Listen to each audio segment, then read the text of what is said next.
Hey, everybody. It is 1 o'clock on Monday. Thanks so much for joining us for what we think is going to be a great afternoon. This is our Naval X Midwest Tech Bridge Connecting Businesses to Opportunity session. We've had a couple of these. I think every time we do these, we learn something, we get better, and hopefully you find value in all of them. But we're delighted you're with us. We have quite a few registered, so thanks so much for taking the time, particularly on a Monday when we know you, after a weekend, you're always scrambling to catch up. But we're delighted to be with you today. We've got a really terrific lineup of folks. You're going to hear from them shortly. And again, this is all about connecting you to opportunities. Before we get started, though, a couple of housekeeping items, which are always kind of the nitty-nat stuff you got to do, but it makes for a better event. Please keep your phones and laptops on mute. We've had a few interesting incidents when children or dogs or both or other things happen. Always fun, but if you do that for me. We also want to be thoughtful about answering all of your questions. Since this is virtual, hopefully one day we'll get back to being together, which would be lovely. But since it's virtual, it's hard to kind of direct traffic. So if you move your cursor, if you're on a laptop, you'll find a little bar at the bottom, and about third from your left, there's a little button. So if you have questions, please type them in. We'll get to all of them at the end, because we do want to be thoughtful about making sure that you get the answers that you need. So again, thanks for joining us. I do want to turn you over to the experts, the first of whom is Ann Fields. Ann serves as the Regional Director for Naval X Midwest Tech Bridge, and Ann has quite the resume. If you don't know Ann, I can assure you, you're in for a treat in hearing from her. She started her job in June in leading Midwest Tech Bridge, and is in a really short period of time led this effort to be a real leader across the country. So Ann, you are on deck, please. Awesome. Thank you so much, Julie. Really appreciate it. Oh, look, there's my slide. Thank you, Derek.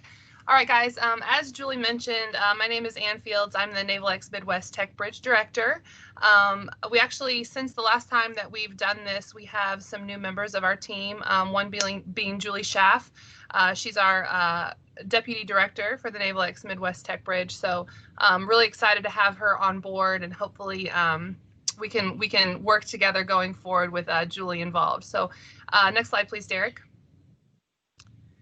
So before I dive too far into this, I just really want to thank you guys for calling in today. I know, to reiterate what Julie said, it's a big deal calling in on a Monday when we're all trying to sort out our weeks from last week and the weekend.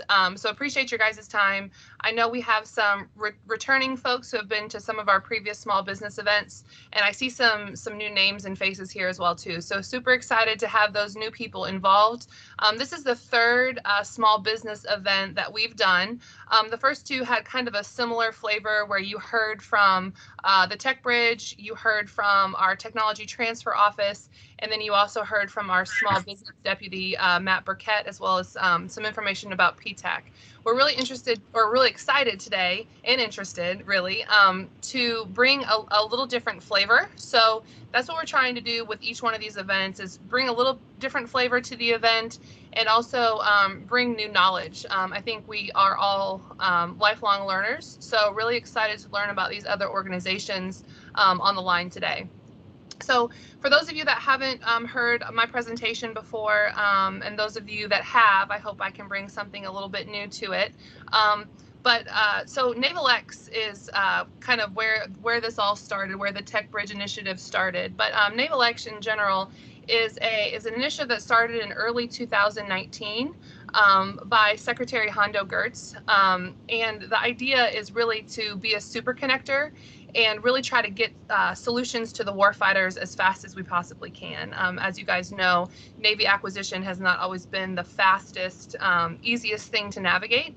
And so Naval X is really trying to break down those barriers and getting solutions to problems a little bit faster and a little more streamlined. So NavalX is actually a rotational cohort. So NavalX is staffed by folks from the warfare centers, and we're super excited because we actually have someone from Crane participating in this cohort this year. So our human-centered design lead is actually going to be from Crane. So really interesting to see how she will bring the Midwest perspective to the NavalX team. So as I said, it's rotationally staffed. It's in Alexandria, Virginia, and with the COVID environment, it's been pretty great to see how the launch platforms and other things that NavalX is doing is really super convenient in this world, because we're all away from each other. We're all trying to move forward and learn and iterate and try to do better every time. And so that's something that NavalX is all about. So they have a group that focuses on launch platforms specifically. So, very, very involved with Seaside Chats, different workshops, different human and warfare centered design efforts, which is what Sandra Laughlin will be doing from our team. And then different training events as well. So the great thing about the Tech Bridge is we have reached back into those launch platforms. So if anyone ever has an idea or something that we could leverage NavalX for, we'd love to hear all about it. The next is playbooks. So playbooks is really trying to figure out the best way to accomplish different things. So something that NavalX is doing right now is working through. Oh, I'm sorry. Please make sure you're on mute unless you have a question. Okay. So playbooks is a mechanism to try to document and capture best practices across the warfare centers. And so one of the other tech bridges that's really successful is Orlando. So we'll reach out to each other and try to capture some of these best practices. So that's really where the playbooks comes in. Awards and stories, you'll see NavalX communicate a little bit differently than you have seen other PAOs communicate historically. Of course, they're focused on awards and stories, but they're very active on social media, very active on LinkedIn, and that's something that we're trying to emulate as well. So hopefully in the coming weeks with Julie Schaff on the team, you'll see us trying to do a little bit more on LinkedIn, be a little bit more active with these events, so they're more broadly and widely communicated. So that gets to the tech bridges. So Derek, if you just head on over to the next slide, please. So the tech bridges, the Midwest one, and actually the ones in red on this slide, were the first initial 6, and the Midwest was one of those first 6. And that's really just kudos to the Crane and the Midwest teams, all the centers around this region who have impacted that and kind of worked in that collaborative, innovative environment. It just goes to show what a great team we have in this region. So the Midwest Tech Bridge was one of the first 6. And then just recently, within the past couple months, they rolled out 6 more. So there are currently 12 tech bridges with more in the works. And what's great about that is there's a lot of engagement. So I feel very connected to the folks in Central Florida. I feel very connected to the folks in the Ventura Tech Bridge in Rhode Island. So it's really, really nice when there's some synergy there. And really all of our goals across all of the tech bridges are to be super connectors for our region, for our ecosystem, and also for one another. So I guess just a point to know that we have reached back to one another. So if you guys need a connection at one of the other tech bridges, or you're interested in some technology that they have there, please let us know, and we'll do our best to connect you with the tech bridge director or coordinator in those locations. Next slide, please, Derek.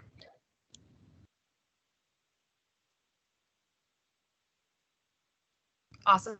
Okay, so specifically talking about the Midwest Tech Bridge, we really wanted to kind of narrow it down into the focus areas that we really want to focus on to help our NSWC Crane team. So we're a sort of a unique tech bridge in that we really only focus around one warfare center. There are some that have a couple different warfare centers together, but being one of the only ones in this region, we've had conversations with AFRL and ARL, but really Crane is the main focus areas technology-wise that we're reaching back to. So these 10 areas, and I'll read them off for anyone who's actually called in: power and energy battery solutions, modeling and simulation, fiber optics, artificial intelligence, data analytics, unmanned aerial systems, cybersecurity, command and control, hypersonics, and microelectronics. So those are really the areas that we will be looking in. As we go further into this presentation, you'll see the type of events that we're trying to do and how we're trying to pull these solution providers in to hopefully solve some of our toughest problems. But these are really the areas that we're focused in. Doesn't mean that we're not interested in other areas, but generally if there's some other technology that you have, we would likely vector you to a different warfare center or a different tech bridge, or see how your technology or capability fits in with one of these focus areas. Next slide, please, Derek. So when I took this job, as Julie said, here pretty recently, I really wanted to identify what it is that the tech bridge is going to do and how it brings value to the folks at Crane and the folks in our internal and external network. And these were sort of the things that we put together. I had initially put together the first three of the top two and the bottom one, where we were going to expand and engage the internal and external network. We were going to work on a collaboration space, and we were going to have a calendar of events. To me, that felt a little bit like not enough. I felt like we really needed to figure out how we link people, link solution providers with problem owners, and how we try to find financial resources and different programs available to the ecosystem in this space, because I feel like it's something that there's so many programs, there's so many opportunities that we may not all know what they are. And so we really wanted to be that point of contact that could link those all together. So we've added that third item on there, the championing the NavalX innovation pipeline. So I'll get to that a little bit more, but just to talk through each one of these. The first one of expanding and engaging the internal and external network. So IN3 is our partnership intermediary. So we have what's called a PIA agreement, so partnership intermediary agreement with IN3.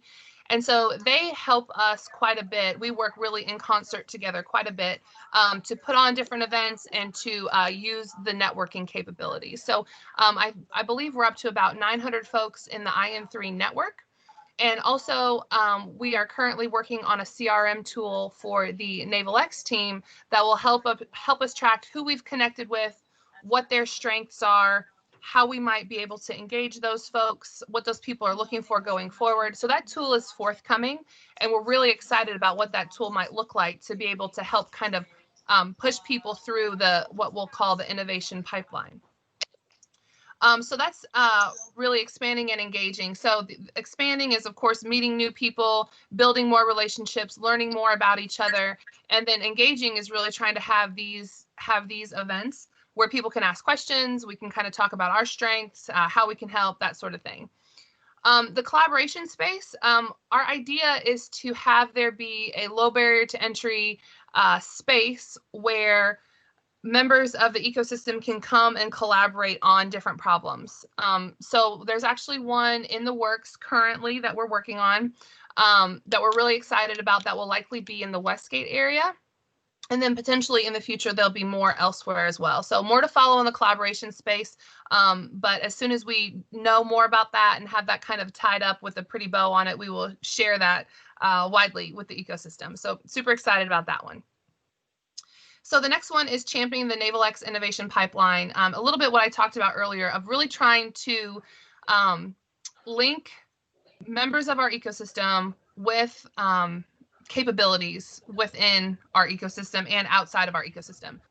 So that's really a very specific thing, and someone has to have vast knowledge on all of the different programs, all of the different companies that are out there, which is really a huge undertaking, right? So that one is something that we're working on internally at Crane, but we're also looking at potentially leveraging other members of the IN3 team to help us really vector people through that pipeline. So if we can go to the next slide, Derek, or actually it may be 2 slides to go to the video for the innovation pipeline, it'd be great. Thank you. And small businesses, it can be tough to partner with large organizations. It takes vast personal networks, years of experience, and oftentimes some luck to get your product delivered. That's why we created NavalX Tech Bridges to help get your ideas and technology directly to those in the Navy and Marine Corps who need it, fast. Our Tech Bridge network is deeply embedded with sailors, Marines, academia, and innovators in the private sector. That means we are uniquely positioned to connect problem owners with solution providers and to drive their products where they need to go. We've mapped our vast network of naval programs across the innovation pipeline, so you always know where you are, where you need to go, and who will help get you there. That way, you can better manage your resources and chart the most effective course to delivering your product. For more information, visit our website and let us know what you need. Your next opportunity is closer than you think.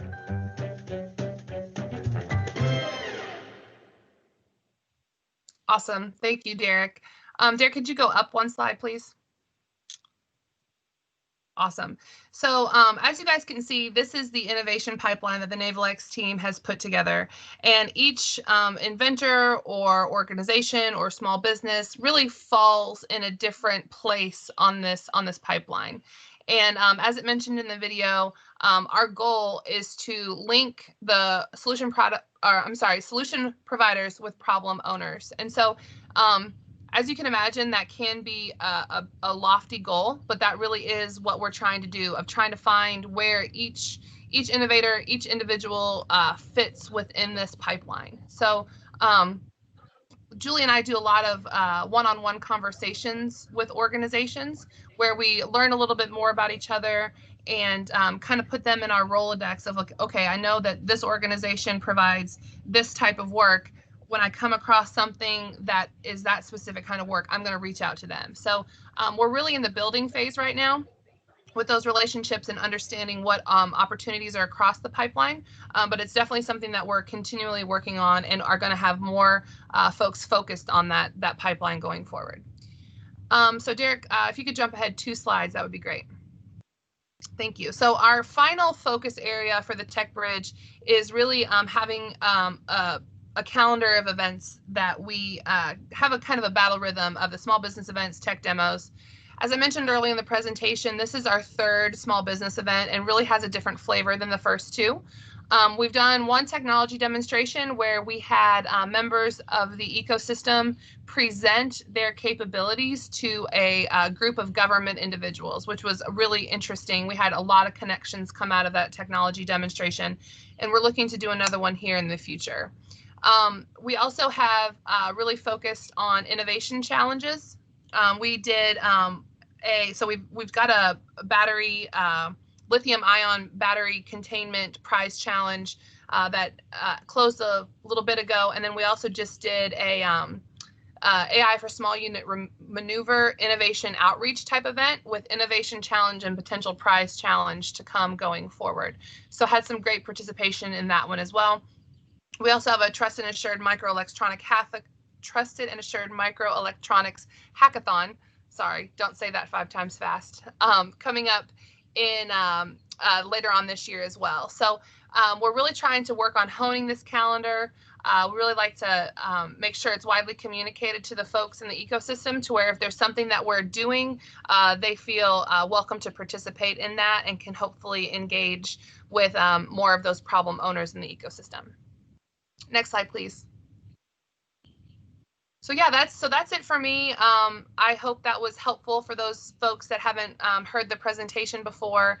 If you guys would like to reach out to me, my email's on here, as is Julie Schaff, our new deputy. So yeah, I appreciate your guys' time, and I look forward to hearing what all the other presenters have to say today. Thanks so much, Ann. Great job as always. And I have to tell you, you guys have a chance to work with Ann Du because she's just a great collaborator. So please do be in touch with her if you have any questions or want to do some additional follow-up. But next up, we have the pleasure of having Chris Jeffers, someone with whom I've worked for a long time. She's always a staple when we do these kinds of events because I think the information she shares is so valuable to those of you who participate. Chris is the state director of PTAC, Procurement Technical Assistance Center. So Chris, the floor is yours. Thank you, Julie. I'm used to going last, so this has thrown me off a bit, so good job. Thank you to everyone for coming and participating, and I think it's great to see some repeat clients that continue to participate and some new ones as well. These things are really a great networking source So continue to participate. And of course, Julie Griffith and I and 3 are great working partners. So with that, let's go to the next slide. The next slide is just for people that don't know about PTAC. I'm not going to go over it in detail since I've been on the events in the past. Just a brief overview of our areas in the state and our regions and what we do to assist. Again, certifications and registrations, the things that are changing right now are women-owned businesses in the federal government contracting space. Self-certification is no longer accepted, and women-owned businesses that are certified now through even a third party, they have until October 15th to upload their documentation to get an actual SBA certification at sbacertify.gov. That's something that's changed, that's completely new. We'll be doing some webinars and sending some things out in the near future about those changes and how to do that. But that is probably obviously the largest certification change that has occurred. Next slide. So there's some other things going on right now with PPE.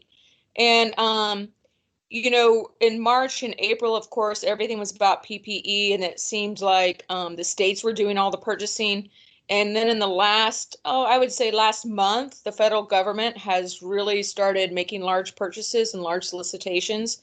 And so right now, if any of you are doing that, or we have so many companies in the state of Indiana that have kind of changed gears and they can do what they, their normal business. And then they've also been able to do gowns or masks or other types of PPE products, hand sanitizers, and even.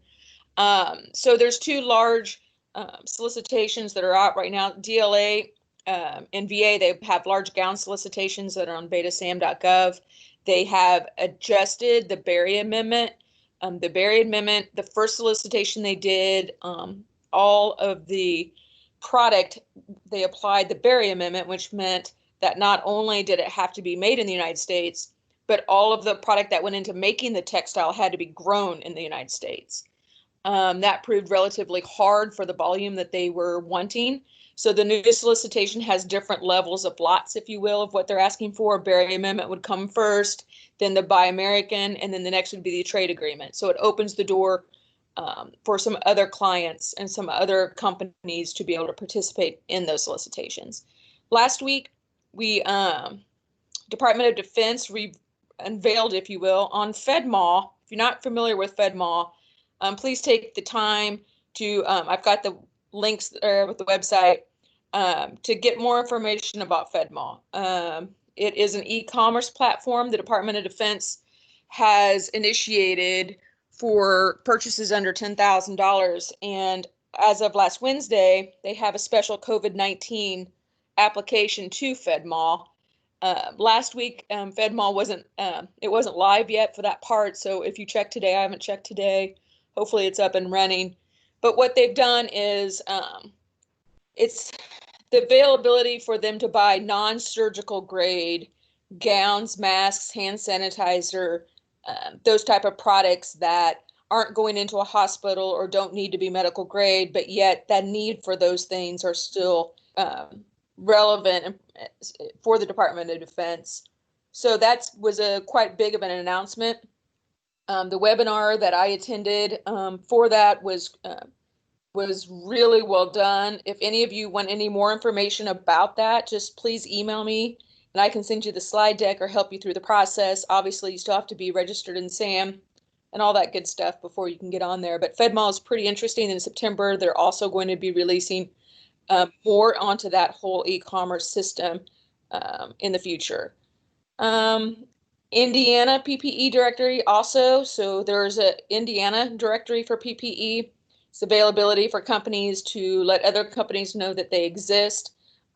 So that's something to keep in mind. The DoD FedMall, just one more thing, putting your information on there. It's also available to other state and local governments throughout the country for their purchase. So I think that it's kind of an interesting twist that they've allowed, you know, the availability for state and locals to use their resources. And so I'm anticipating that when FedMall really gets re-released in September with a PIEE program, that they may make those type of resources and available to all state and locals, even other products. Next slide. CMMC, I'm not going to talk about it much. I did last time, and we had a lot of contact.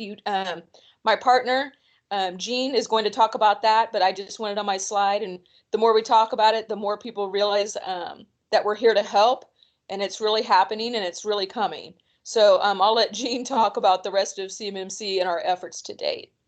Next slide. Federal contracts so far, 1019 to about 520. Department of Defense, we're at 2.94 billion, which, considering that's not a whole fiscal year yet, that is a slight increase. So that's encouraging. You can see that there's been some shifts in Department of Health and Human Services has jumped a little bit in the last few months, obviously due to PPE and the COVID-19 and different resources available there. Next slide. I thought this was interesting. This I found on usaspending.gov. Sometimes it's fun just to kind of see where we are and where our money is going to as far as federal dollars coming back to the state of Indiana. These are the top next codes in Indiana of money that Department of Defense is spending and in what next code that they are typically spending money in. So I found this kind of interesting. Obviously, the first one, majority of that would be Rolls-Royce. But I did think it was interesting, and all of you might glean some knowledge from that as well. Next slide. And IEDC. I know I've talked about it before. I'm a part of the Indiana Economic Development Corporation. There's other things that IEDC is doing at this time because of COVID-19. There are some other grants available for manufacturing, the EASE program. There's various programs that IEDC is pushing out through to help small businesses, and not just small business, but advanced manufacturing, updated manufacturing grants. There are a lot of different new programs that they are pushing. So please take the time to look at the IEDC website and see if any of those apply to your company. And as always, you can just send me an email and I'll get you to the right person as well. And next slide. I think that's it. And that's all I had this time. I hope I mixed it up a little bit, gave you some new information than my last presentation. I just want to encourage everybody to continue talking to each other and sharing what you do and sharing your information. I'm envisioning that obviously we're rolling in here to the last of the fiscal year for Department of Defense. So in the next couple of months, we always like to remind everybody they're going to spend some money. Just make sure all your registrations and all your everything's up to date and not expired. And if you're not signed up with our bid match service, please let me know and we'll get you in our system so that you don't miss those opportunities. And that's all I have, Julie. Thank you, Chris. As always, you always do mix it up a little bit and give everybody new information, but I would encourage everyone to be in touch with Chris. Her office is really quite helpful. She has regional offices throughout the state who I think have been an invaluable resource to many. So again, we would just encourage you to talk to Chris and her team. Next, we have the pleasure of hearing from Brooke Pine. I've gotten to know Brooke over the last 2 years since joining IN3. She's been a terrific partner, and we're working on a couple of things together. But Brooke serves as the S2 MARTS director for the National Security Technology Accelerator. So she'll talk to you a little bit about S2 MARTS, which is interesting, and then also what NSTXL does every day and how it can connect you to opportunities. So Brooke, take it away. Thank you so much, Julie, and I really appreciate what a great partner you are and the collaboration points that we currently have. So first off, I want to thank everyone. It's an honor to be with you today, to be able to share with you some information around SMARTS, around the OTA legislation and context. So with that said, let's jump to the first slide, please. So typically I tag team a lot of these briefs with our NSWC Crane SMARTS PM team, and unfortunately they will not be able to support today, but I didn't want to lose any of the context around some of the information they provide. So Although I'm not going to probably deep dive the next few slides, I certainly wanted to include these first 3 slides for context and a really good understanding around the OTA framework and the benefits and the objectives. So essentially, the OTA is it's a non-FAR based vehicle or tool that can be utilized for rapid acquisition. And a lot of the benefits and objectives correlate back to keeping pace with the technology. How are we able to always know what's innovative, what's state of the art, and kind of what's available from the non-traditional defense community that can align to rapid needs and requirements within the federal government. And speed of acquisition, that's another key point. And then also the diversification of sources. So again, understanding who is out there in that innovation ecosystem. So we've talked a lot about ecosystem and engagement and understanding who brings what to the table and kind of where those technical experts reside and kind of where that state of the art is. And that's a lot of what the OTA is about. It's about understanding that network, pulling in those non-traditional entities into the OTA framework. Next slide, please. So I'm not going to deep dive this slide. I know there's a lot of words, but it really becomes critical to understand the 3 Ps of OTA. So that's purpose, the prototype definition, and the participation. So again, I'm not going to read this slide. I certainly wanted to leave it in the deck so that you could refer back to it and read through it. The one thing I am going to point out on this slide is the definition of prototype. So a lot of times people think about the definition of prototype to fall in a very specific time frame within the product lifecycle or the project lifecycle. And that is very, very true. But around an OTA definition, it is a little bit broader than what most people think about when they're thinking about a prototype. And it could also include things besides widgets. So it could be systems, subsystems, methodology, processes. All of those type of things are also included in that prototyping definition when you're looking at 10 U.S. Code 2371B authority, which is the authority that SMARTS is executing under. So I wanted to keep this slide in there, if anything, for future reference, so that you guys could have it to refer back to. Next slide, please. So this is another one I'm not going to deep dive. This is one but I thought it was important enough to include because we get lots of inquiries that the federal government gets them, the contracting folks at Crane receives it, we receive it. What is a non-traditional? What is that criteria set? And a lot of people will think, oh, I'm doing government work and mainly for defense, and that means I can't fit that criteria set. Well, that's not necessarily the case. So understanding what that definition is, whether or not you fall into that definition, ultimately it's if you perform less than 50 million in CAS covered efforts during a cost accounting period, then you do qualify as a non-traditional.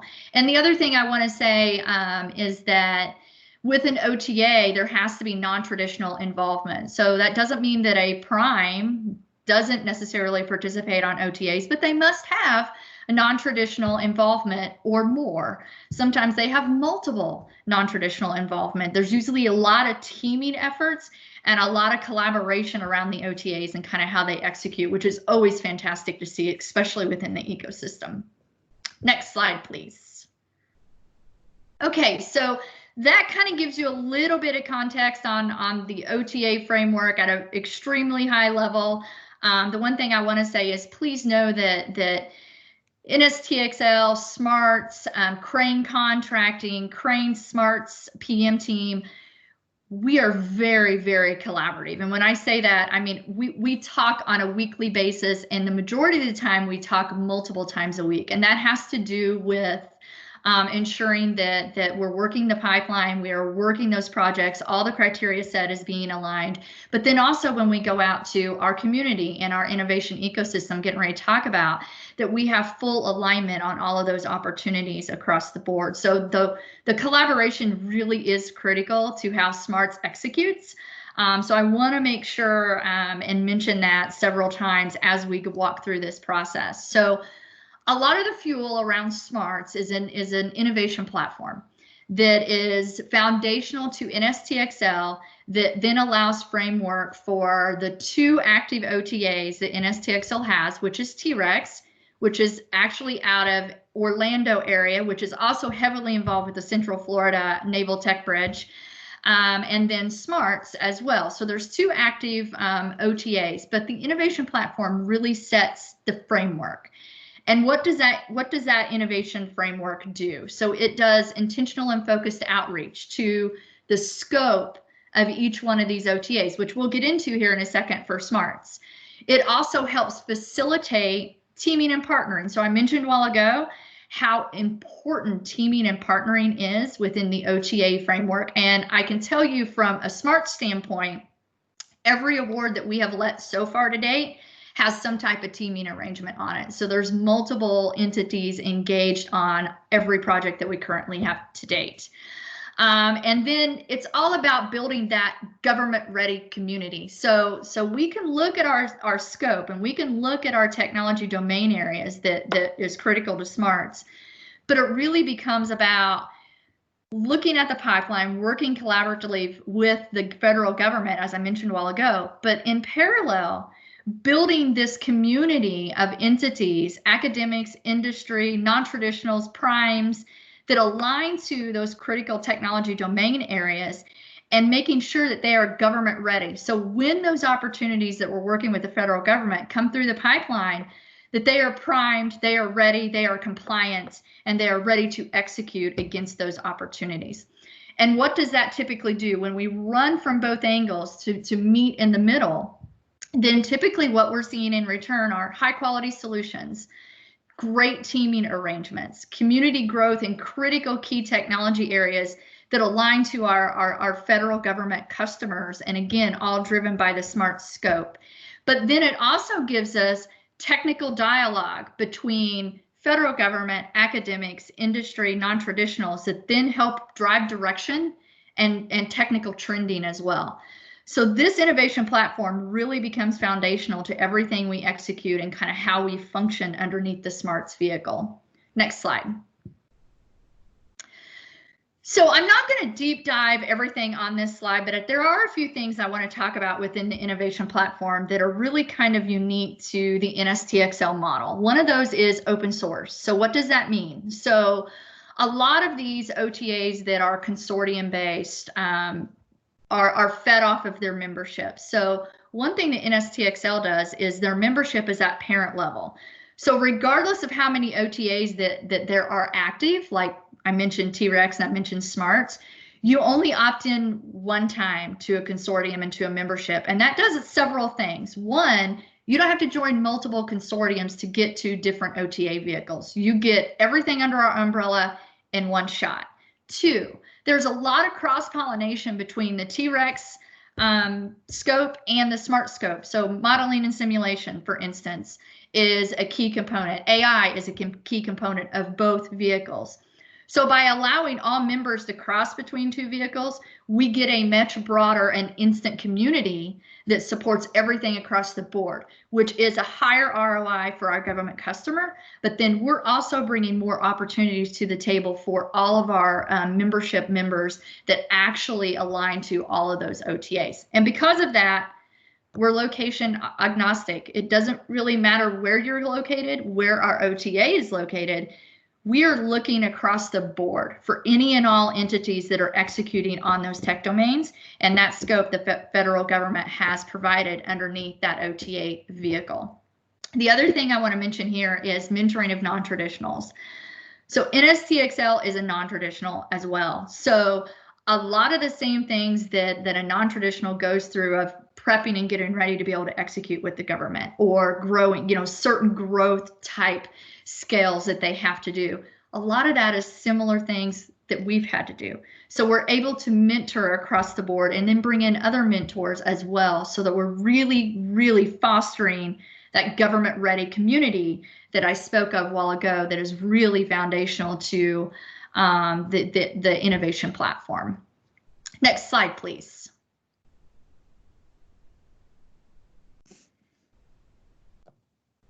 Okay, so this is where I'm going to deep dive SMARTS. And tell you everything smarts. So yes, it's S2 Marts, but it's pronounced smarts. The other thing is I always want to guide everyone to our website, which is s2marts.org. So any kind of information you need around smarts is always out there on the website. Please take a look at that. Next slide, please. Okay, so this kind of gets down to that smarts ecosystem. And the reason why I wanted to put this out here, again, it shows that innovation platform is foundational to the smarts ecosystem with NSWC Crane at the top. But again, how this functions and how it works is really the collaboration between all three sides. And when I say that, like I said, we've got Kelly Siffin at Crane that's heavily involved. We've got Jordan Snare, who is like the weekly, talk to him several times a week about what is going on with smarts, and very, very critical to the approach and philosophy around smarts vehicle itself. We've got the Crane PM team. We've got Sean Davis and Anna Gates, who are actually on the phone with us several times a day, talking about projects, where things are, and really that full collaborative environment really becomes key. But that is very, very important to both sides, because that collaboration and that dialogue becomes critical to ensure not only is the federal government getting exactly what they need on the other end, but then the entities that we're bringing to the forefront is getting a very clear, concise, and accurate articulation of that project. So again, it shortens the time frame because the articulation is very clear. There is live Q&A for each project that we have. There is a project talks. It's usually executed as well, which is the opportunity owner talking about their opportunity, kind of the current state, where they want to see it go, with live Q&A. All of this becomes really, really key, because we want to deliver and we want to provide very aligned proposals so that when they get those in, you're getting a high quality submission with a high quality performer. So the collaboration really, really becomes critical in those type of components. Next slide, please. So again, smarts benefits. The only other few things that I want to mention here is they can actually incrementally fund and scale projects, which is actually really great for all sides, because the project can kind of evolve as it grows. As long as it always aligns back to original scope, then it can kind of grow and innovate, which is the beauty of the OTA vehicle, was it really fosters that innovation and that collaboration. We've already talked about the collaboration, the teaming, flexible IP and data rights. So this is something that can always be discussed underneath the OTA, and is frequently. And of course, then quicker lead time to any kind of further bridge to procurement. So again, these are the type of things we're striving for that is really foundational to the smarts philosophy. Next slide, please. Okay, so I've said a couple times smart scope, and I'm not going to be like Ann and read them because I've got 2 slides full. So again, I wanted to put them in here so that you guys could refer back to them at a later time. Again, you could always find these in depth with paragraph form definitions for each one of these bullets on smarts.org.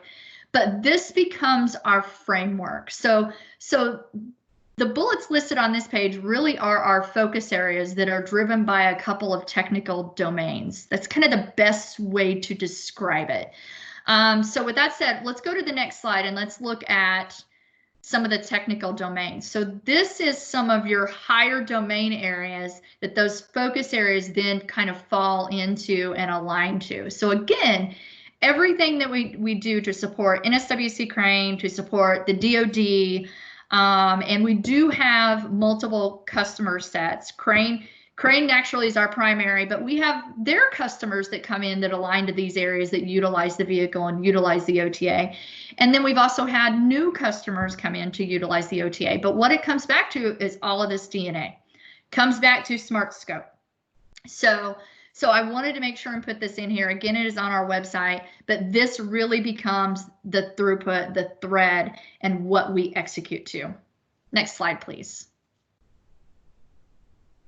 So let's talk about timeframes. So everyone loves to hear about OTA timeframes. So a lot of the timeframes on this sheet talk about project submission to everything's to award. So RFS release, and RFS is a request for solution. So that is once we have worked with the federal government, worked with contracting, worked with the PM team in that collaborative environment, and we've pushed that project through to where you guys can see it in a request for solutions.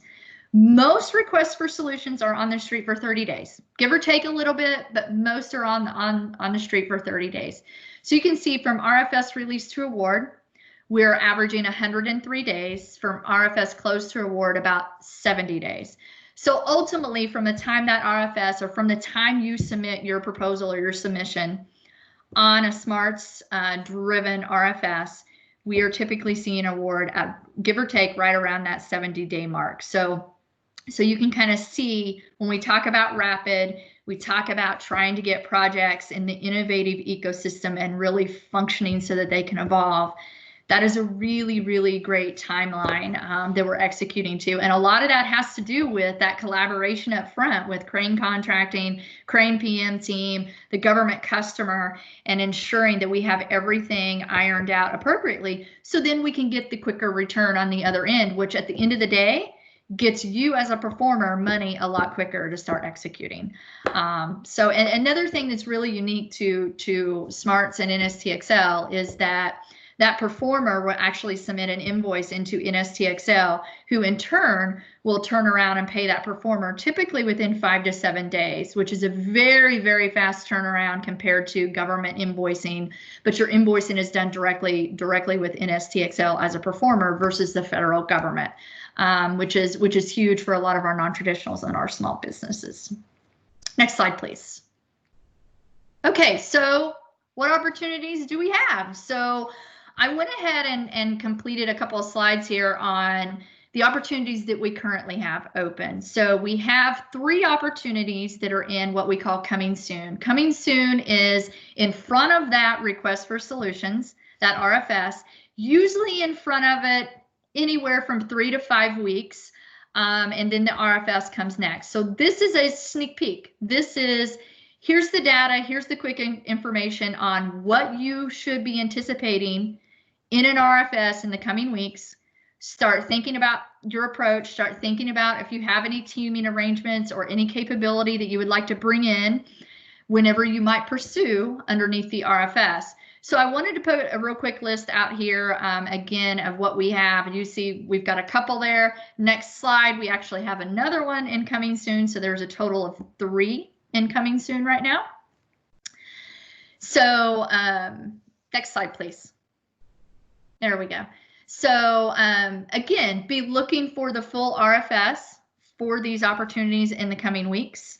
We're like everybody else, you know, several times we've talked about end of year, and yes, we've got several things on the end of year, but with that said, our pipeline is pretty full as well going into next FY, which is great. And so you will see a lot of projects around those technical domains that we mentioned. So there's going to be, you know, hypersonics in support of strategic missions. There's going to be modeling and sim in support of strategic missions and spectrum missions. I'm sorry. So there's a lot of different type of opportunities that are coming through the pipeline, all that align to those scope areas. So go back, review those scope areas. Would love to know where you think you align. And where you think your company brings in some expertise so that as opportunities float out, we can also assist with making teaming arrangements. Next slide, please. Request for solutions. So this is one of the RFSs that we currently have out. So I certainly wanted to put this out there. It actually closes this coming Friday at noon Eastern. There's a link there if you're interested in looking at it with several supporting documents around the PCBAT opportunity. Again, all those documents are driven up front in that collaborative environment to ensure that we're articulating appropriately so that we get really high quality proposals back into the federal government for the federal government customer. Next slide, please. So this one is called a request for network insight. So this one's a little bit different. So this is where we're trying to assist our government customer with understanding who might be out there in that innovation ecosystem within our network, within any of the networks, that could potentially meet this need or requirement for the federal government. So hence the request for Network Insight. The link to the opportunity is listed there. Please go review that. If you have any linkages here, please let us know. Would love to hear who you are, what those linkages are, and help you put something together to submit it back into the federal government. Next slide, please. All right, so this is probably the most important slide of the deck, and that is POC information. So how do you get a hold of the SMARTS team? So of course, there's my information, my email, and then the rest of the team that is on board as well. Please do not hesitate to reach out. Please don't hesitate to ask any questions at all, and let me know if you're interested in learning more. With that said, Julie, I think that's it.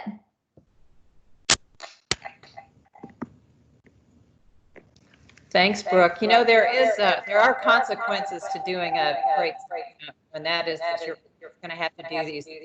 And my number, your phone, if you see an email, just it's about. Got it.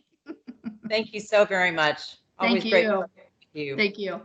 Next, we have the pleasure of hearing from Steve Bryant, someone I've known for quite some time, and I've followed him through his career. He's been a great friend, always a good partner.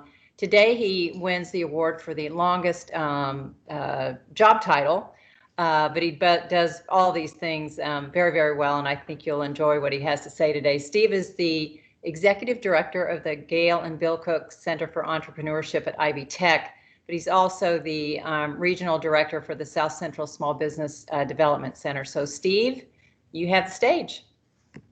Really appreciate it very much. Yeah, I have lots of titles, and some of them I didn't even put in here because my wife doesn't want me to tell you what she calls me. But anyway, next slide, I'll get started here. Thank you. Well, Indiana, or Ivy Tech, is Indiana's community college system. For those who are on the call today who aren't from Indiana, there is only one community college system in the state, and there are multiple campuses. I think we have 23 major campuses and sub sites where instructional learning is done. We have about 80,000 students statewide, a lot of them online, as you can imagine right now with COVID. I think we have 6,000 students in the Bloomington campus, which is kind of surrounding Crane. As any college, we have academic programs with degrees and certificates that might be of interest to our industry partners, particularly small businesses and people who might be working with small businesses that are looking to upgrade their skills. And I tried to focus on a few of the programs that we usually have interest from the Crane kind of DoD defense community, computer science being a big one. We have a 2-year degree in computer science that ends up with an associate's degree. We have categories in cybersecurity, information assurance, database administration, software development, network administration, web development. Quite a few high value, high paying type technician level degree programs that most of our audience might be interested in. Engineering technology, so these are your kind of your technician level pre-engineering kind of students that might end up in a 4-year program at Purdue or other engineering schools around the country. Electrical, mechanical, chemical, there's certainly some other subsectors there too. In my area, which is more of the business administration, entrepreneurial studies, we have some courses in entrepreneurial studies where you basically walk out with all the elements you need to create an effective business plan and start your business upon graduation. I will say they are very hands-on courses in everything from marketing to finance and tax strategy, how to incorporate and why, and again, putting together a solid business plan to support it is really what we're all about. You can see the web address there, www.ivtech.edu. If anybody has interest there, everything's online. You can apply online. You can inquire about scholarships and other financial aid assistance. And there's our group is very heavily involved in next level jobs and other skills-based programs offered by the state of Indiana. Next slide, please. We also have a division of Ivy Tech we call it Workforce Alignment. It's had quite a few names over the years. Workforce and Education. It's really our customized training, assessment, and professional development division.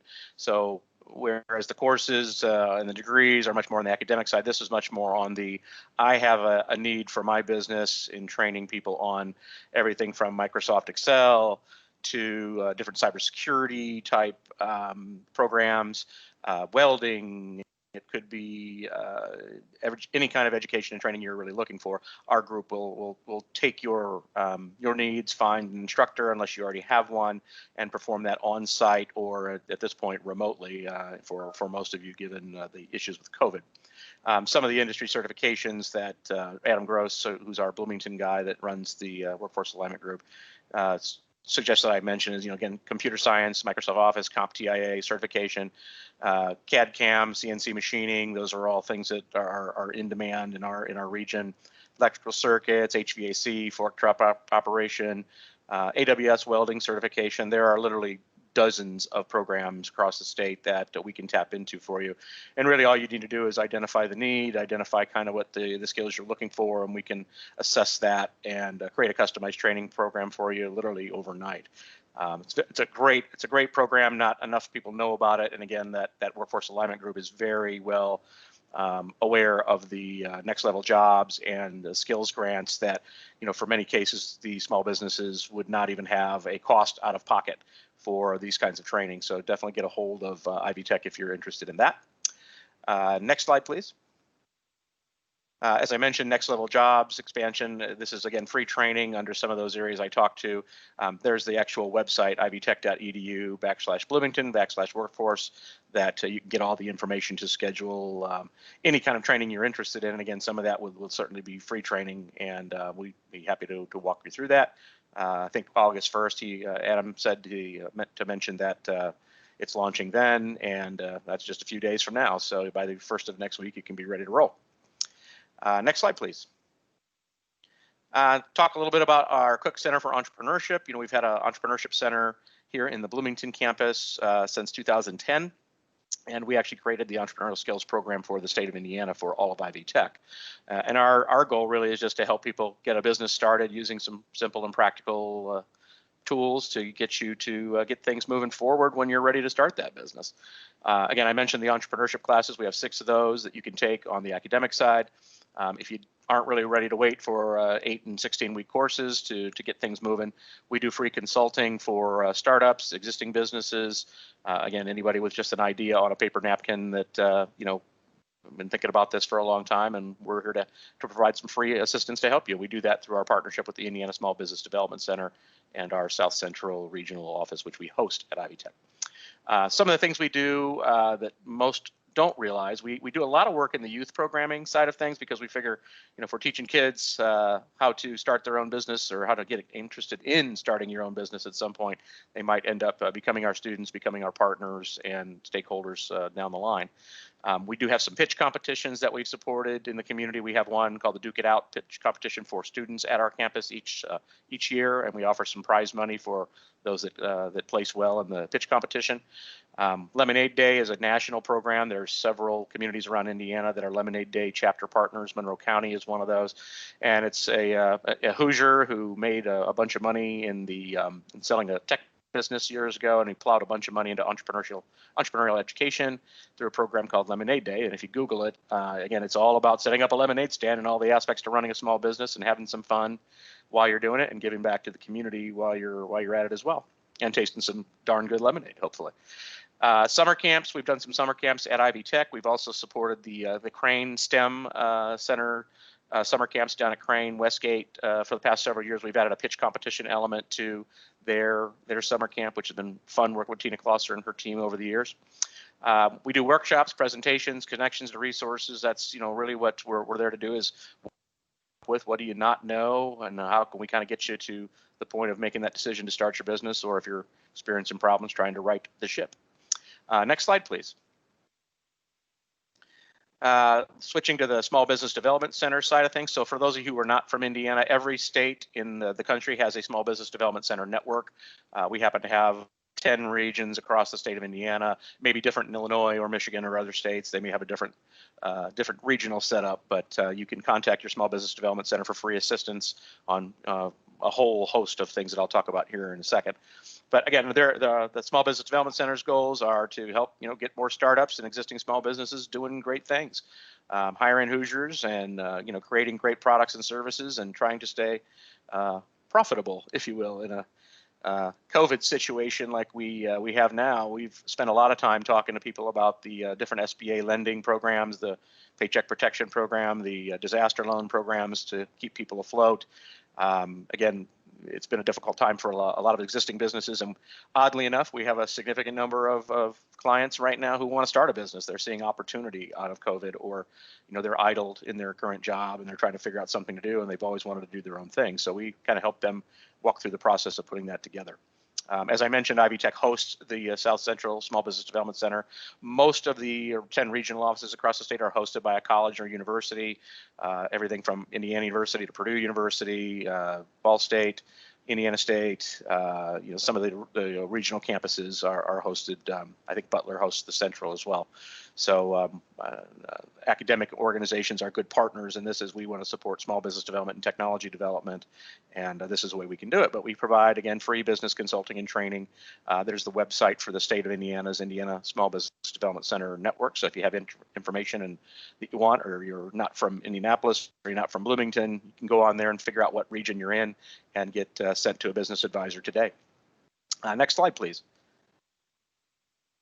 One of the big things we do is helping people put those ideas into a framework or a process to create a business plan. And again, for some businesses, it doesn't 40-page detailed business plan. It can be something pretty simple, an executive summary and a couple of pages on what you're going to do because you're looking to enter a pitch competition next week and try to win some money, or you just want to go to the bank with something more substantial than, hey, I got a great idea, give me some loan money. They're probably going to ask you for a little bit more information down on paper about your business idea, and we help you walk through that entire process. And that's everything from your traditional restaurant, retail, small service business to we have innovators coming in with intellectual property and ideas that need prototyping, and we're trying to help them with that process as well and find the resources and get those answers as soon as they can, because time is money and you want to get to doing your thing and get yourself out in the marketplace. Next slide, please.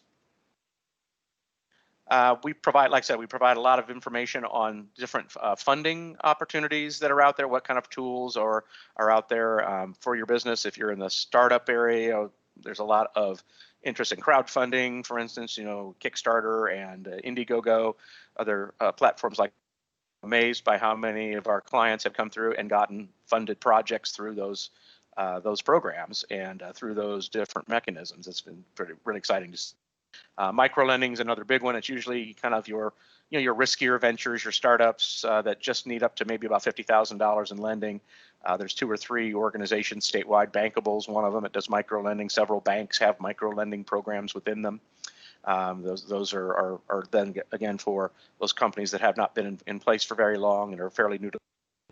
And a riskier loan for your normal commercial lenders. And this is a bridge funding program that many communities around Indiana, many counties actually have microloan funds run through their economic development groups or chambers. So if you're looking for funding, definitely look to your chambers and your economic development groups in your town or your county and see if they have a micro lending program that might be available to you.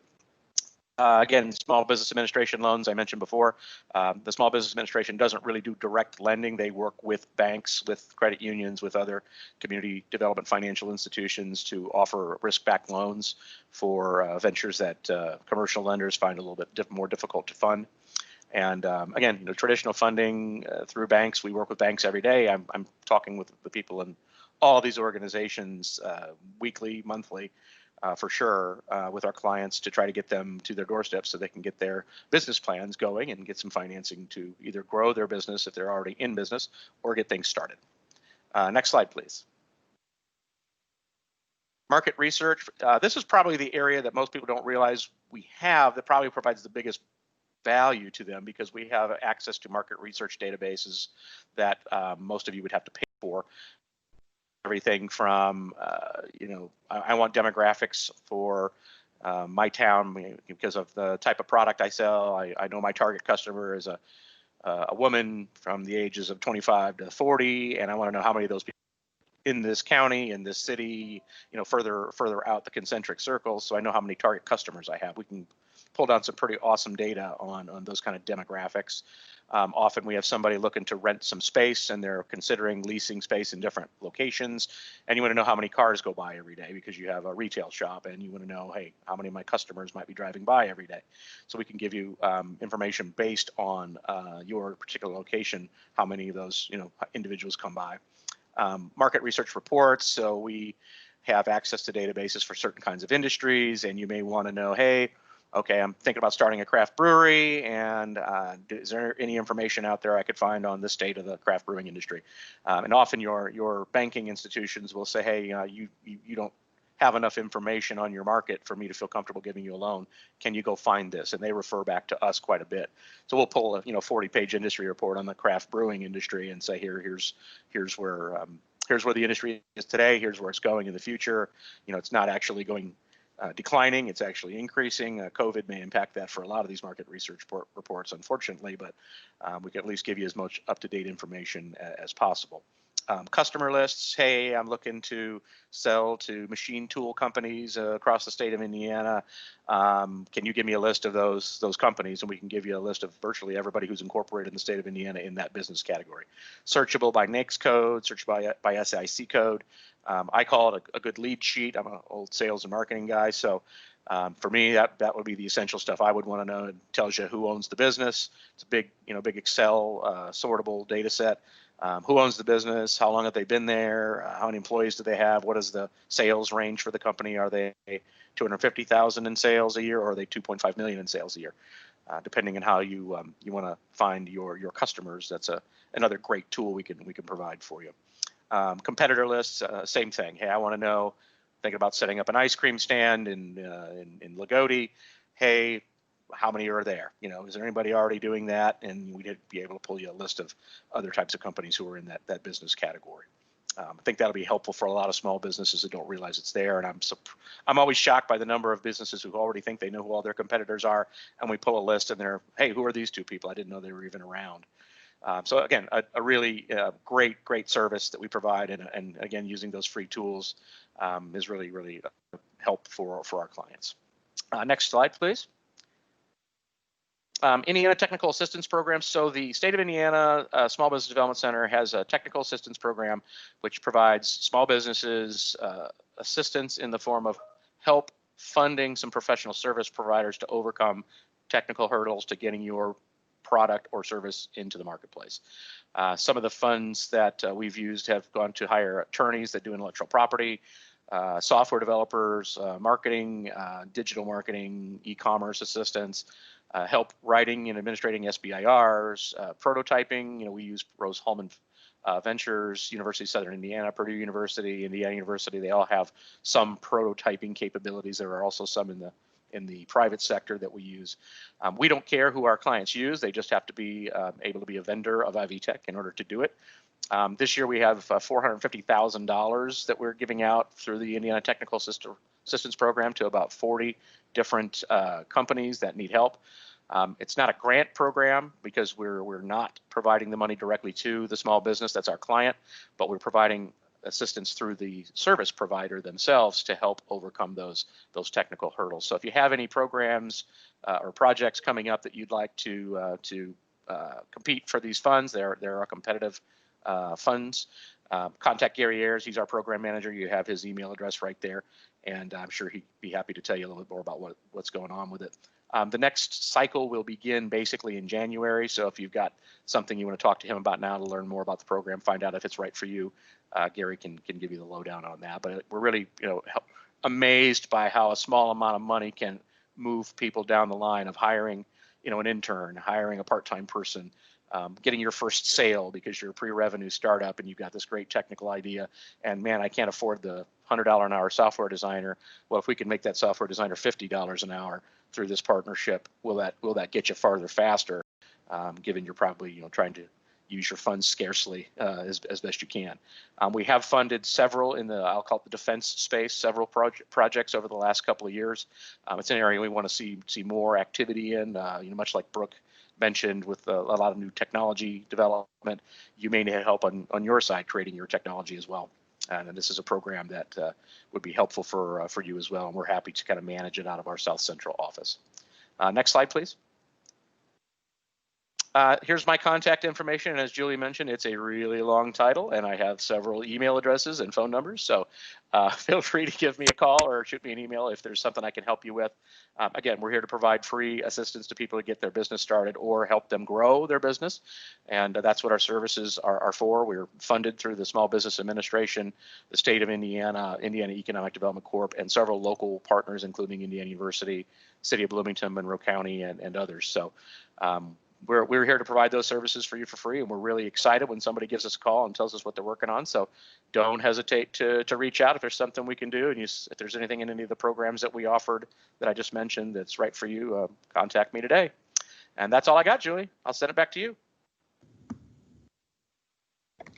Thank you, Steve. I have a feeling you're going to hear from a lot of people. That was a terrific job, very informative, and as I said, I think you'll be hearing from a number of participants that have joined us today. While you may have the longest title, you may not have the coolest one. Our next presenter is Cy Menyon. He's the entrepreneur in residence for Elevate Ventures. In the interest of full disclosure, I don't know Cy as I know some of the other partners, but I'm delighted you could join us. We're anxious to hear about what an entrepreneur in residence does, what Elevate Ventures does, and then how you might lead our participants to opportunities. So, Cy, take it away. Awesome. Thank you very much. So, as she mentioned, I am the entrepreneur in residence for Elevate Ventures, which is a venture capital firm out of Indiana and is the investment arm for the state of Indiana. Next slide, please. So Elevate Ventures was originally started to increase entrepreneurship and innovation in Indiana. And we do that through several avenues I'll tell you about here in a second. But the main focus would be to get capital into entrepreneurial ventures. But we can, like I said, we can only invest in Indiana companies. Next, please. So we do that through several different avenues. We are technically a VDO, which is a venture development organization. And really what that means is we bring it as a hybrid approach. So on one side, you have traditional venture capital. I give you money, you give me equity. And then on the other side is more the development piece. And that's where roles like mine come in. We actually partner with specific counties within Indiana. And then an EIR, or entrepreneur in residence, actually lives within that region. Next slide, please. So there's partnerships all over Indiana. There's one in southbound Elkhart. There's one in Fort Wayne, one in in Evansville. There's one right across the river from Louisville. So you have New Albany, Jeffersonville area. And then mine is the Velocities region. So the way those work, to give you an example, mine is Bartholomew County, which is Columbus, Indiana. Specifically, the Chamber of Commerce came up with $500,000. And then Monroe County, specifically the Dimension Mill, which is a co-working space where I'm working right now, and why I'm wearing a jacket, because it is like a meat locker in here. It's really cold. So they came up with $500,000, and then Elevate Ventures brought to the table $1.5 million. So we have a pool of $2.5 million to spend over a 3-year period. And what we use that for is several different things. One, I have a pool of money that I can invest in entrepreneurs that are only in one of those 2 counties. We also help them find different talents. So whether that's somebody that they need a software developer, they need help with sales, maybe they just need an advisor. We help vet those people. And then the majority of that money is towards education. So we actually have seminars and workshops specifically for entrepreneurs, and really just high growth, high potential companies. So whereas Steve works with any kind of company, whether it's a brick and mortar retail establishment or a SaaS company that just has software that's in industry, we are only on that other side. So it's only high growth, high potential, usually a kind of a risky investment. So we have, teach you how to do a pitch deck. We teach people how to be angel investors, invest in startups themselves. We have founders dinners where we all get together and different entrepreneurs kind of tell their story and commiserate, because we are a different breed. I've been an entrepreneur for 20 years, and it's not like having a 9-to-5. It's a whole different animal. So next slide, please. So here is all of the Elevate team. About half of those are in a role similar to mine. Those different partnerships each have an EIR that lives there. And then over half of these folks are actually out of our Indianapolis office. And then 2 of them are entrepreneur in residence specifically for universities.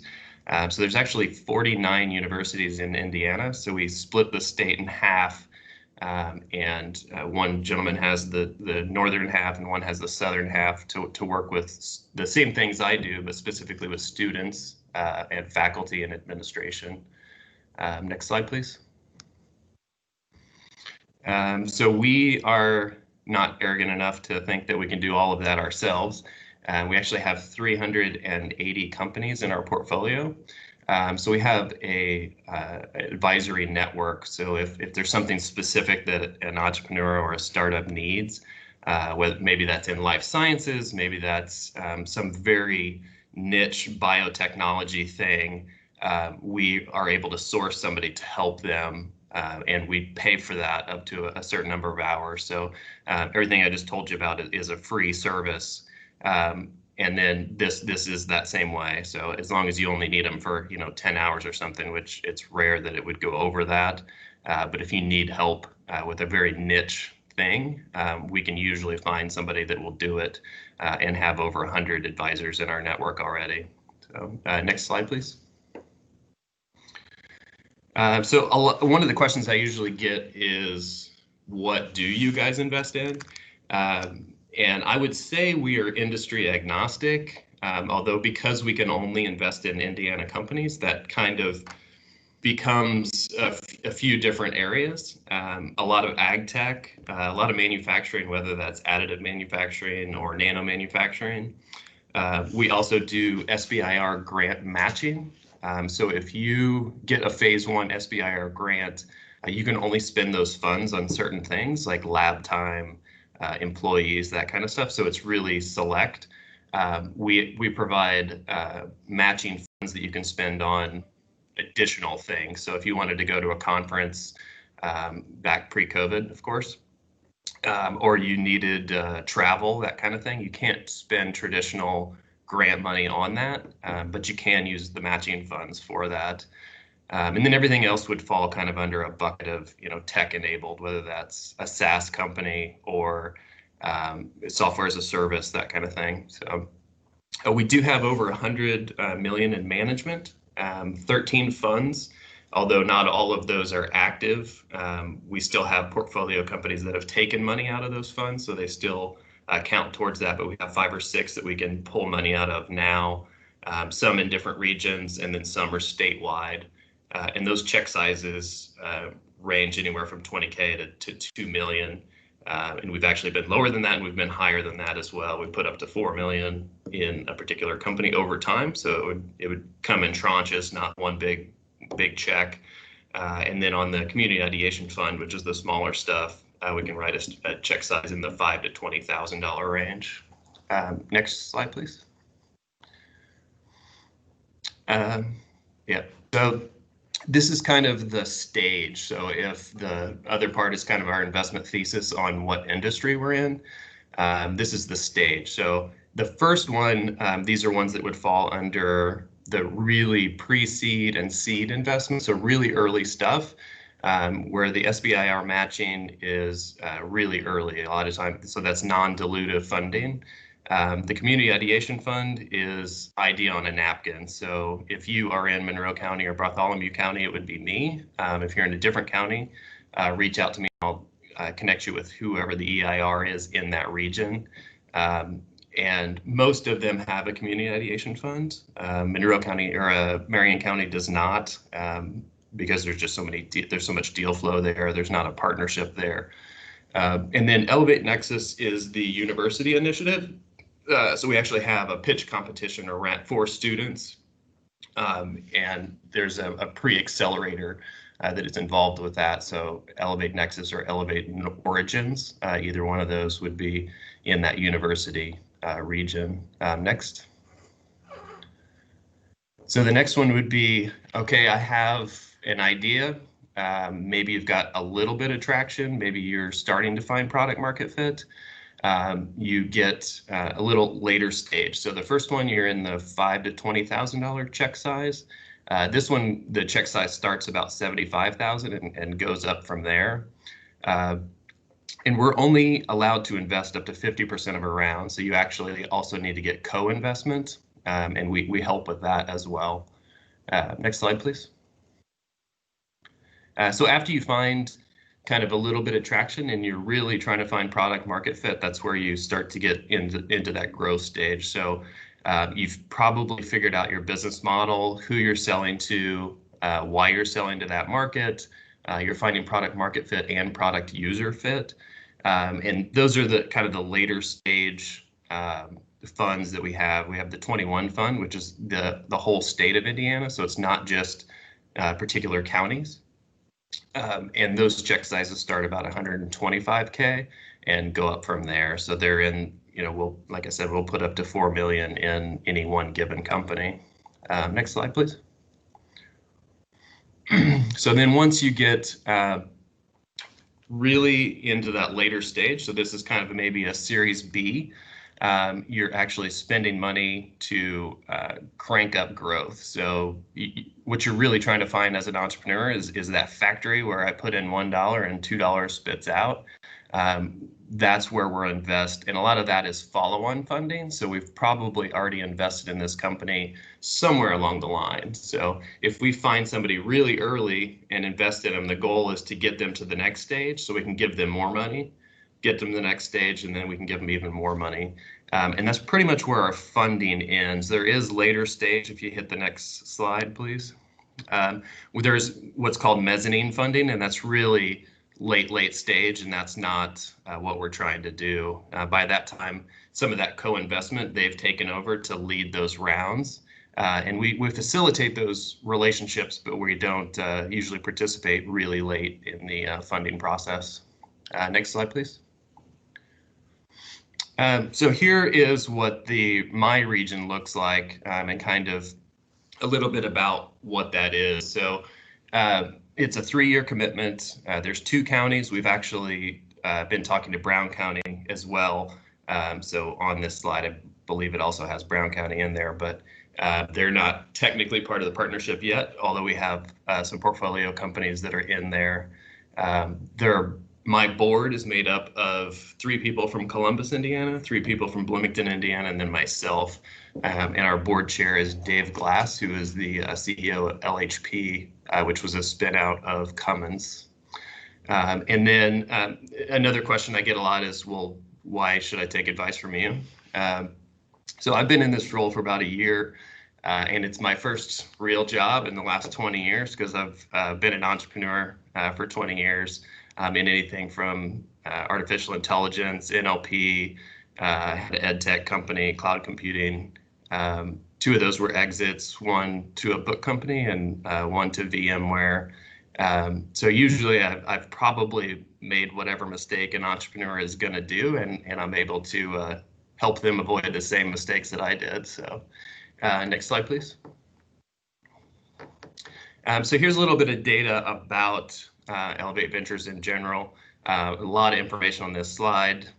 One I would point out too, because I'm pretty proud of it, is even during all of this, Q1 of 2020, we were the most active seed and pre-seed VC in the entire United States. And again, we can only invest in Indiana companies.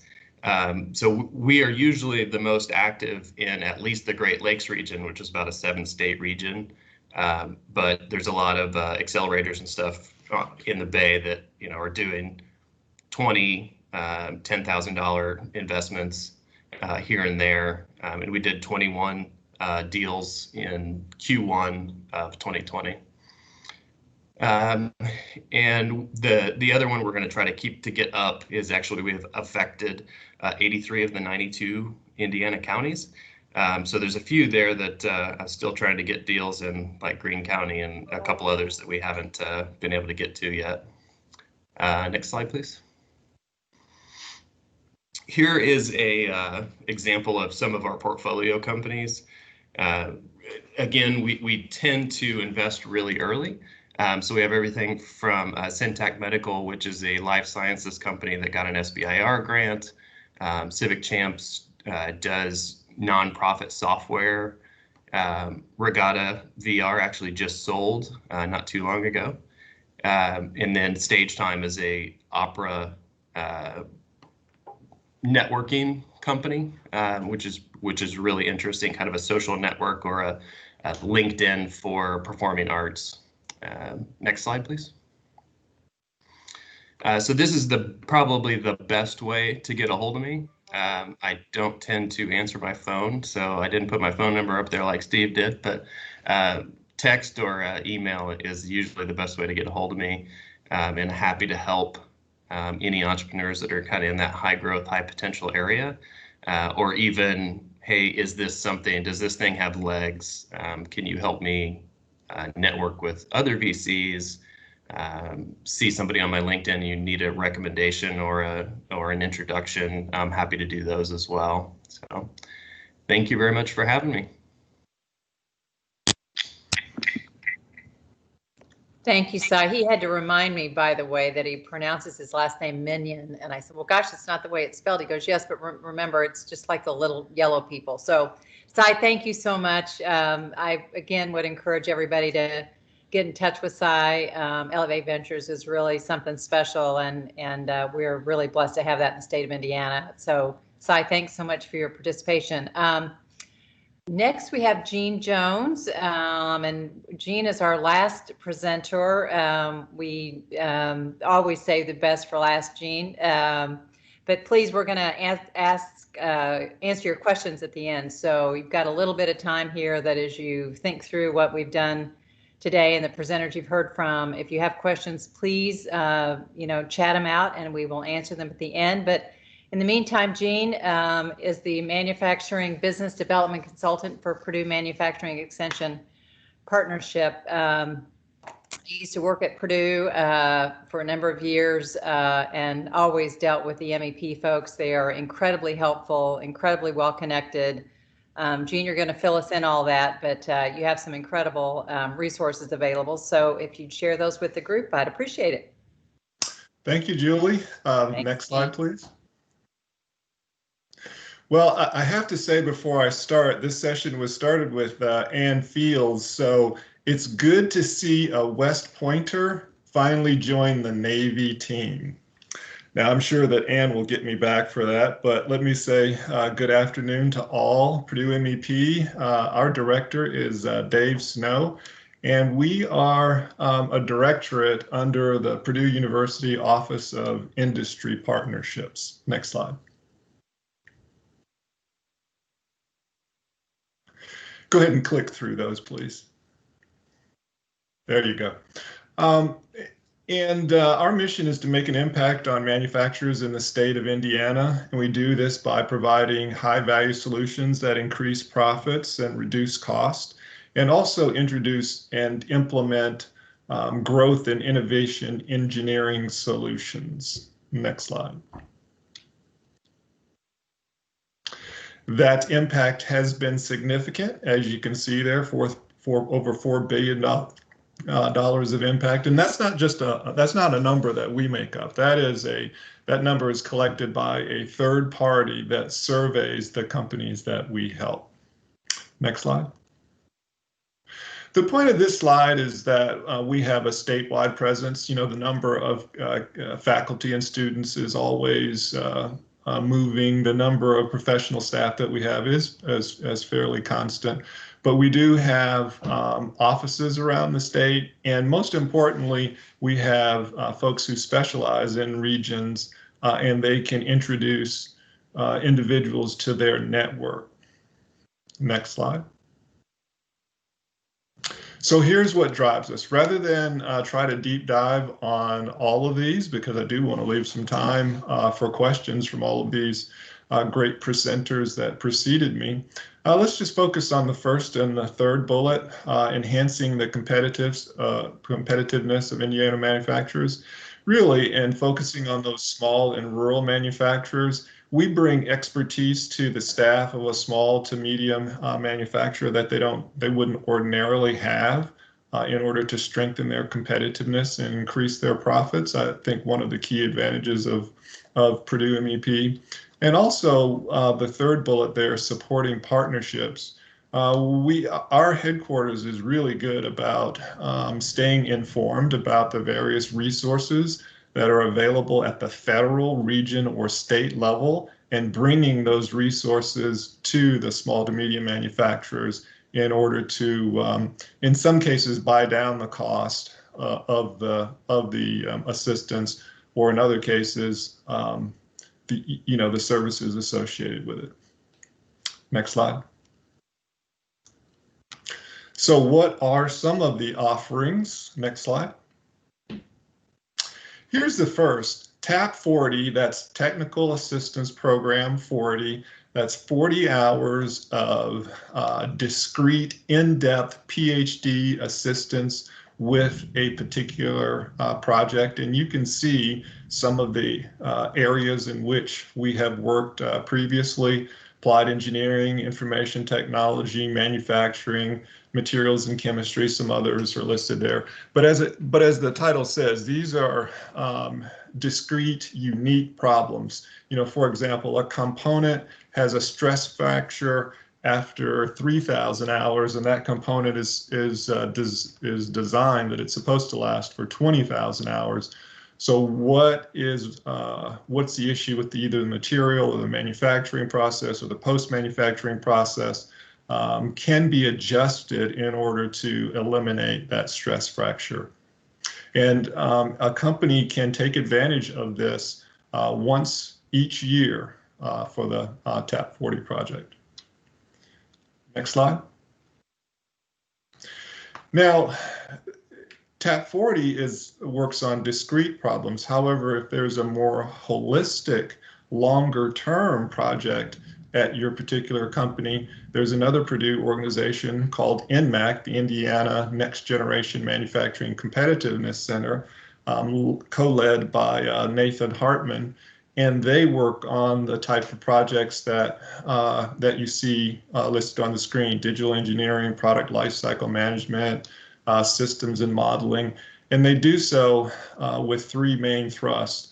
There's a workforce thrust, and there's a design thrust, as well as research. We can certainly introduce you to NMAT. Next slide. Here's one of my programs, Defense Cybersecurity Assurance Program, which provides resources to enable companies to comply with the mandated DoD cybersecurity requirements that became effective back in December of 2017. And as next slide, please. And if you hear thunder in the background, that is I'm in West Lafayette, and a thunderstorm just started in sequence with my presentation. DCAP is funded by the Department of Defense Office of Economic Adjustment. I did find out a couple of days ago that although I only had one slot remaining, the University of Michigan, who's our principal investigator, has additional money available. So there is room for a few more projects. What this project does is, once again, focused on those small to medium defense suppliers. And the first stage is working on a cybersecurity assessment to a particular standard, whether that's the NIST 800-171 or in the near future, the CMMC, which is the Cybersecurity Maturity Model certification that's being introduced by DoD. And then we can follow that up, if funds are available, with remediation projects to try to close some of those gaps identified on the assessment. In this case, the funding is limited to 50% of the project, and money can be used in a blended training or consultant model, which is a little different from next level jobs that I'll talk about a little bit more lately here and that Steve mentioned in an earlier presentation. Next slide, please. This is a project that we just launched a couple of weeks ago under the leadership of Chris Jeffers at Indiana PTech. Purdue Manufacturing Extension Partnership has partnered up with various Indiana suppliers, cybersecurity experts, resources in order to develop this series. Next slide. And the purpose was to set up a comprehensive set of free webinars, and the focus is basic small business cybersecurity. It doesn't necessarily have to be a company in the defense industrial base, but if it's a company in the defense industrial base, convert that small business cybersecurity words into preparation for cybersecurity maturity model level 1. And each of the webinars is designed to provide practical and compliant, low-cost solutions. We try to make sure that they are not overly technical, because we want to appeal to a broad and diverse audience, and we know that those small business owners may not necessarily be super security or networking or IT savvy. And there's the presenters that have kindly donated their time to provide 2, in some cases 3 presentations throughout the course of the next 20 weeks. Purdue CyberTap, the Sterling Group, TCC Solutions, Lifeline Data Centers, Reveal Risk, the EME Group, Sandi Solutions, and their 2 gentlemen from cybersecurity experts from IU Health. When you receive the package, there's a link there for the complete series. As I said, we've only, the next presentation is this Thursday at 11 a.m. So you've only missed one, and you can download the slides for the first one. Next slide, please. Now, Steve did mention the Next Level Jobs Employer Training Grant. So I do want to talk about this in just a little more detail. Next slide. Purdue Manufacturing Extension Partnership is an approved training provider for Next Level Jobs Employer Training Grant 4.0, which is the version that started on the 1st of July. The beauty of the current program is it's 100% reimbursable, and between now and the end of the year, there were a couple of program enhancement using the CARES funding. One is the limit for a company was raised from $50,000 to $100,000. And 2, the other significant enhancement is you don't have to wait for 6 months after the training starts in order to apply for reimbursement. You can apply as soon as the 40 hours were complete. So for small businesses, that's cash out of hand for less amount of time. There are criteria associated with it. There has to be a 40-hour minimum training for an individual, a maximum of $5,000 for that employee. The employee has to receive some sort of a wage increase, and they certainly have to be an employee of the company. So in some of the programs that we do, I can't go in and train the managed service provider for a company on cybersecurity rules. It has to be a company employee. Next slide, please.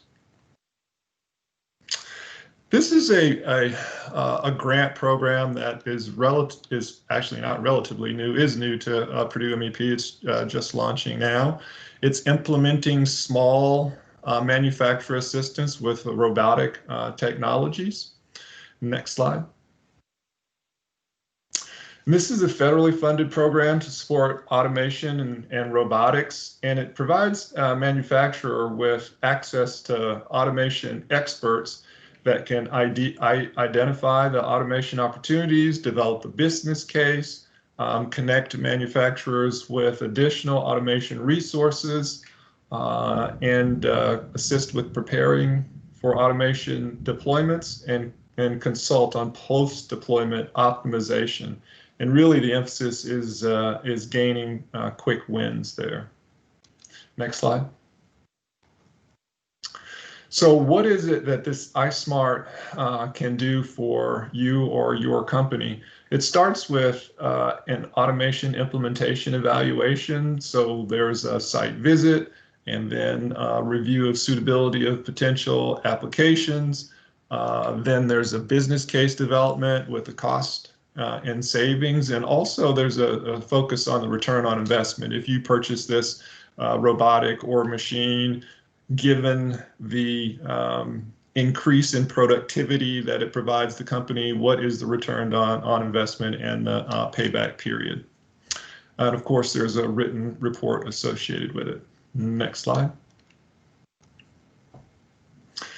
Purdue MEP is standing ready to provide pre-deployment assistance and assist the redesign and process using our lean services, and also offer post-deployment support. Next slide.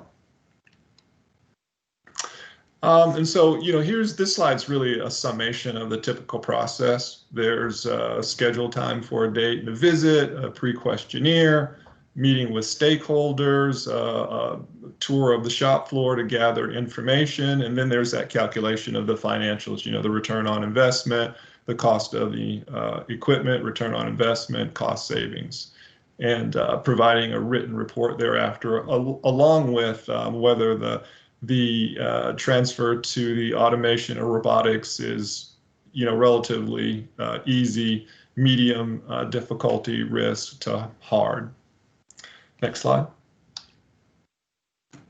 So now let's turn our attention from the offerings and various grant programs and training programs to some services. Next slide. We don't really, Purdue MEP, we don't try to sell what we have, but we really try to take a needs-based approach and listen to manufacturers and provide help where they truly need it, and then connect them with the resources and provide training and consulting, trying to keep their best interest in mind as we do so. Next slide. So here's a list of some of our services, of course, lean and quality. Our quality team will come in and prepare a company for ISO or AS certification, and they have a 100% record of preparing companies to receive their certificate from a registered agent. We don't do the registered agent part of it.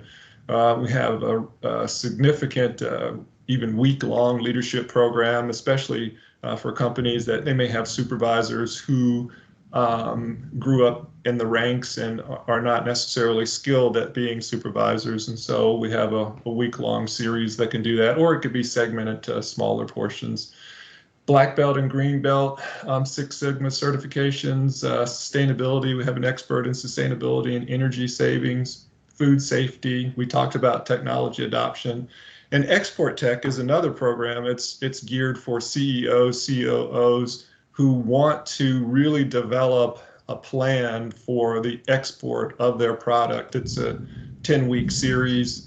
There's in-person meetings as well as individual coaching to get the leadership team really focused on a strategic export strategy. Next slide, please. We have workshops that are delivered remotely or in person around the state. Next slide. So I went in last week and I took a sample of the types of workshops that are currently being offered by Purdue MEP.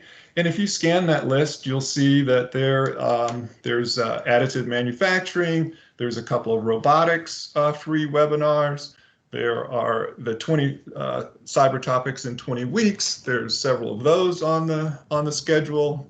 We have a DCAP seminar coming up on the 4th of August in Fort Wayne. That's an in-person seminar. And you can also see there that there's quality and Six Sigma black belt. By the way, I forgot to mention that one of the folks that has helped us, one of the companies that helped us with the DCAP program is Jamie Bass of Gravicom. I saw his name on the conference call when we started the presentation. So there's a shout out to Gravicom and Jamie Bass. Appreciate the support. Next slide, please. Workforce development. Purdue MEP has also specialized in creating programs that help with folks who are unemployed or underemployed and get them ready with the necessary certifications to start their career in manufacturing. Next slide. Well, there is my contact information. I know that I went through these fairly rapidly. I wanted to leave some time for questions, but if you reach out to me, I will make sure that you reach one of the 40 professionals at Purdue MEP that can answer your question in detail. Thank you, Julie. Thank you, Jean. You always do such a great job. Really appreciate it. We've got a little bit of time, and we've got a few questions here that we'll go through, and then I think I know who these are mostly directed to, but if I direct them in the wrong way, I'm sure somebody will jump in and correct me. The first one is, how many RFSs are being driven by consortium members before being released to the consortium? So, Brooke, I assume that's you, Brooke Pine? Yep, I think you're correct. So one thing to think about and be aware of on the RFSs is underneath an OTA, the RFSs are about problem sets within the current field. So it's very different than anything that's FAR-based, where they're telling you exactly what they need or exactly what they want delivered. The OTA is about, hey, this is a problem we're having. This is the current take on the problem. And we need you guys to tell us what the innovative solution is. So with that said, every RFS that we have done to date has been driven by a federal government need or requirement. There is not right now a mechanism in place to do unsolicited proposals or anything along those lines into the federal government via the SMARTS vehicle. Now, with that said, there are some engagement opportunities up front that include like an industry day or a demo day or those type of engagements and interactions with opportunity owners and within those tech domains and those tech scope that I briefed on, that want to kind of understand, hey, what's out there? What are we doing? That then may result in an RFS from that engagement, but again, still very driven around a very specific problem set that federal government has. Hope that helps. Thank you, Brooke. The next question is, it seems like NSWC Crane's EW and strategic mission areas are utilizing the OTA. Are the EW folks also looking at SMARTS OTA? I'm assuming that's you, Ann? That one may be mine, actually, Julie. Oh, is it you? Okay, sorry about that. Yeah, I think that's Brooke. Yeah, so assuming what I think that means is the EW electronic warfare, and then the next EW that's mentioned, I'm assuming that may be expeditionary warfare, which then gives you the 3 departments at Crane, right? The alignment to Crane. So we do have cross-pollination across all 3 departments at Crane, and we do support all 3 departments at Crane. Again, driven by that scope. So even though they're, very heavy on spectrum missions and strategic missions, there is still divisions within expeditionary warfare at Crane, like EOIR, like power and energy, that still adapts and provides solutions and supports spectrum and strategic missions as well. So yes, we do cross between all 3 departments at Crane. Thanks, Brooke. The only other question that I see is about whether or not our event today will be available for participants to see. The answer is yes. We're going to post that to the IN3 website with a link to the presentations and the video. It'll be a little bit before we get the link to the video, but as soon as we have that, we will get it out there. And you can find it there. Unless there's anything else for the good of the order, let me do a quick round just to ask if there's anybody out there that has a final question or two they'd like to ask. I don't want to cut anybody off, especially since we've got such a great group of presenters here.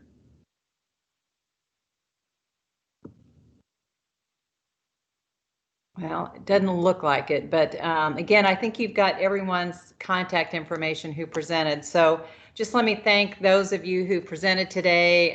Terrific jobs all. You provided some valuable information, and as many times as I've seen and heard some of these, not all of them, I always learned something. I'm sure everybody else did too.